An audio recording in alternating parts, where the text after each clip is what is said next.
So Yu Suzuki continues with his classic arcade games this year with Space Harrier.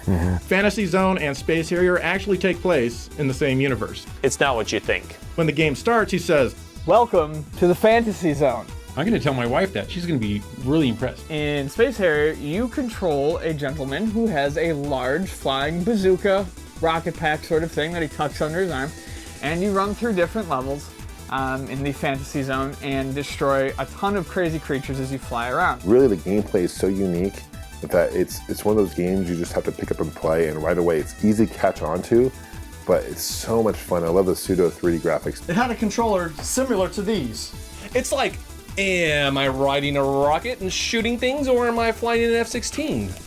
in fact, it was originally going to be an airplane game, but they didn't have the graphical resources to do it, and it's actually easier for them to make a little guy running around and flying. Space Harrier was one of the first arcade games with 16-bit graphics and used Sega's super scaler technology, which basically allowed them to fake 3D. Now, there's always lots of enemies on the screen at the same time.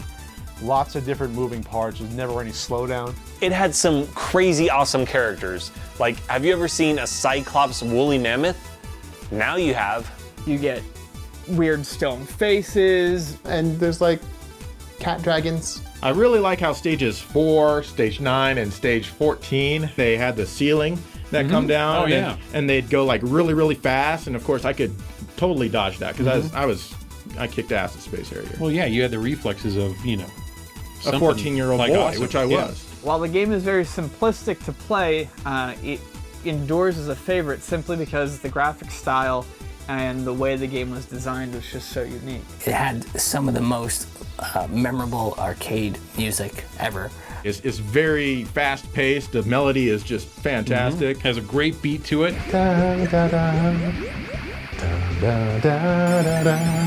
It used a digitized voice, so after beating a boss, it would say stuff like, "You're doing great." You're doing great. Thanks.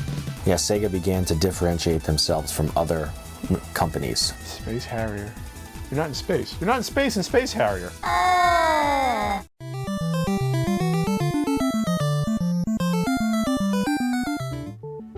Dude, let's be Blowfish and go uncover hidden pictures made out of gold bars. Sounds fun. All right, then we're playing Clu Clu Land. That's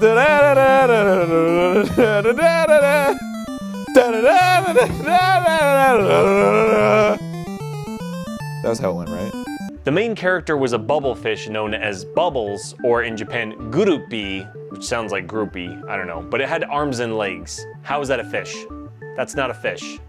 And your underwater layer is full of posts and gold bars and trampolines that bounce you around. Anyways, there's a picture that's hidden in each level, and it changes. Each level's picture changes between 1 of 2 or 1 of 3. The point of the game is to uncover hidden gold bars to form the shape of something, like a mushroom or glasses or something. There's hearts and people, steamrollers, butterflies, abstract patterns. There's 2-player simultaneous action. Which is fun because you can screw over the other player too.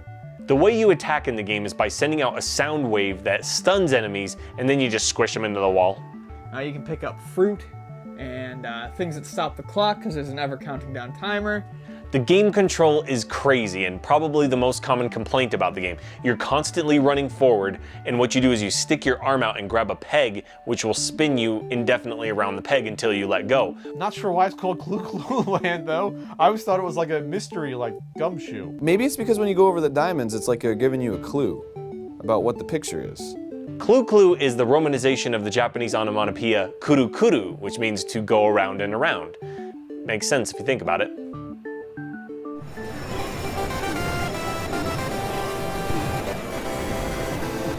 Twinbee! It was a vertically scrolling shoot 'em up, but it was kind of cute. You know, it had those cutesy characters, cartoony. It was a cutesy shoot 'em up. A cute 'em up.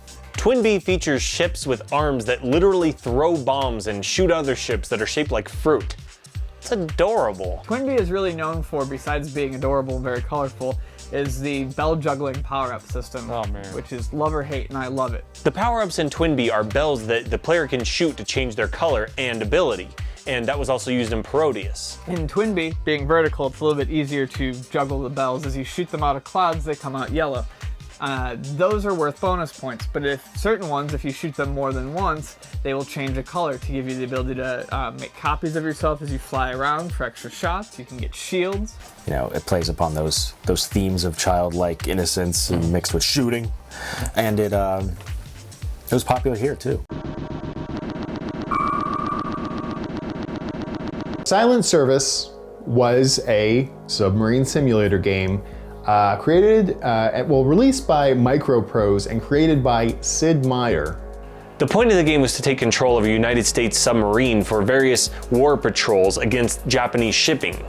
What makes Silent Service a success and why it did well was because it gave you a control room type atmosphere to kind of play the game from. Because you had the keyboard, you know, you had the added level of control and more functions you could have in the game, which, you know, definitely fit simulators more so than any control pad could. Yeah. You're using like almost every key on your keyboard, and you have to learn how to play these games and control the submarine in order to, you know, lay a course.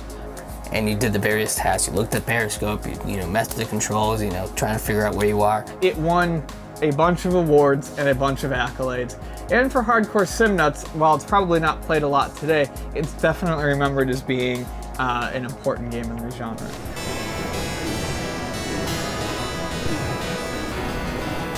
So Capcom released Ghosts and Goblins in 1985.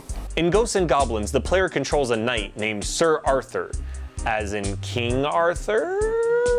You're not King Arthur, but you're a knight, and you're hanging out with your girlfriend, you know, just having a picnic. And you're just half naked, your armor sitting on the side, I don't know why. An evil demon comes and snatches her up while you're in your underwear. You put on your armor and you go off to try to rescue her. All I know about Ghosts and Goblins is I saw that intro screen with the map to the castle like a million times. Do you like pain more than pleasure? If you answered yes, I have a couple phone numbers for you and a video game that you're definitely going to want to try out. Ghosts and Goblins is one of the hardest games ever made. One of those games that kind of defines, you know, like Nintendo hard.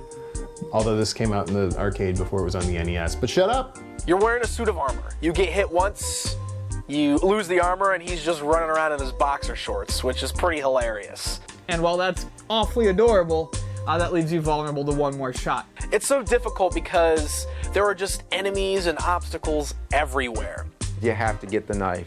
These things will constantly keep popping up, so there is no rest. There is patterns, but they're hard to predict because they rely on you moving consistently. You guys gotta keep going. You gotta just grind through, but then the problem with that is you run into something that'll just attack you with a weird pattern, like from the air, and you gotta like run back and try to hit it with your lance or knife at that point. I didn't even know there was a second level. I thought it was the end of the game when she got to the end. I didn't even get to the boss at the end of the first level. If you can get to the end, spoilers, you're told that it's a trap and you've got to go back and do it again. Are you kidding me? It's bad enough playing this on the NES where, you know, you're gonna just tear out your hair, but imagine trying to beat it in the arcade with quarters. You know, you might as well just cash out your 401k in order to do so. And now, the gaming innovation of 1985.